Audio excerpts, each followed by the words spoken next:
Webster's dictionary defines senile as exhibiting a decline of cognitive ability, such as memory associated with old age. Mr. Hur, based on your report, did you find that the president was senile? I did not. That conclusion does not appear in my report, Congressman. You felt, though, that the president's memory or lack thereof was a critical reason to decline prosecution. The reason I'm asking this is whether you believe the president would be fit to stand trial, or do you think his lawyers would argue his incompetence to stand trial due to his state of mind? Also, you know, was he in a place to actually be questioned? Congressman, my report, to the extent that it addresses the president's memory gaps that we identified in the evidence that we obtained during our investigation, they are addressed in the context of determining how the jury would perceive, receive, and consider evidence relating to whether or not the president had willful intent when it came to retaining or disclosing national defense information. Very good. I'd like to focus my questioning on Chapter 14 of your report. The classified documents found at the Penn Biden Center. You state in your report that the documents found at the Penn Biden Center were the most highly classified, sensitive, and compartmentalized materials recovered during your investigation. Is that correct? That is correct. Many of the documents came from Mr. Biden's West Wing office. That's also correct, isn't it? I believe that is reflected in the report. Did you ask if he had packed the boxes himself? I believe that was one of the questions that we asked, and that is reflected in the transcript now available to the committee. I think it's important. How would you characterize the packing of these boxes? Was it slow and meticulous, or were they packed in haste without much scrutiny at all? I don't recall off the top of my head exactly how he characterized it, but I think the gist of the evidence is that the manner in which files were packed up and moved out at the end of the Obama administration was in something of a rushed manner. Very good.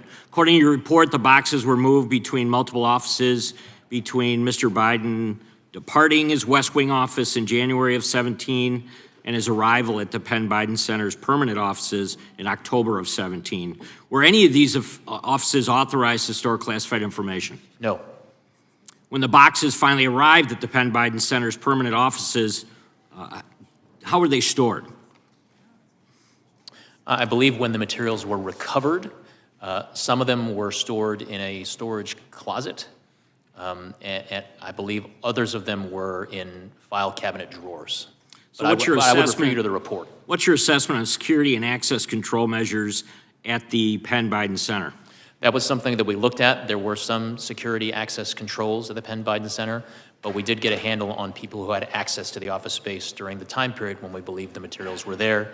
And there were other people, including students and some foreign dignitaries, that visited that facility at the time. Very good. You anticipated my next question. So when the boxes were discovered to have classified documents more than 5 years later, who discovered these boxes? It was Patrick Moore. Is that correct? Correct. One of the president's personal counsel. And did Mr. Moore have some type of active security clearance at the time? No. How about the executive assistant at the Penn Biden Center? No. On page 265 of your report. report. I'm sorry, Congressman, I may have misspoken there. I am not certain whether or not that executive assistant had an active security clearance at the time. Very good. On page 265 of your report, you stated, when interviewed by FBI agents, Moore believed the small closet was initially locked and that the Penn Biden Center staff member provided a key to unlock it, but his memory was fuzzy on that point. But an interview with Mr. Biden's executive assistant seemed to contradict his statement. Do you remember this exchange, and did in fact it contradict each other? Sir, you're asking if I remember the exchange with Mr. Moore during our interview with him? Right. Do you remember them contradicting each other? I don't remember that contradiction specifically, but generally during the interview, sometimes we heard things from some witnesses that were in tension with what we heard from other witnesses, and we did our best to resolve those conflicts. Just very quickly, in total, the National Archives discovered 9 documents totaling 44 pages with classification markings. Is that correct? From the Penn Biden Center, yes. And you declined charges because in summarizing your analysis, you couldn't prove beyond a reasonable doubt that retention of the documents was willful. Correct, sir. Very good, I yield back.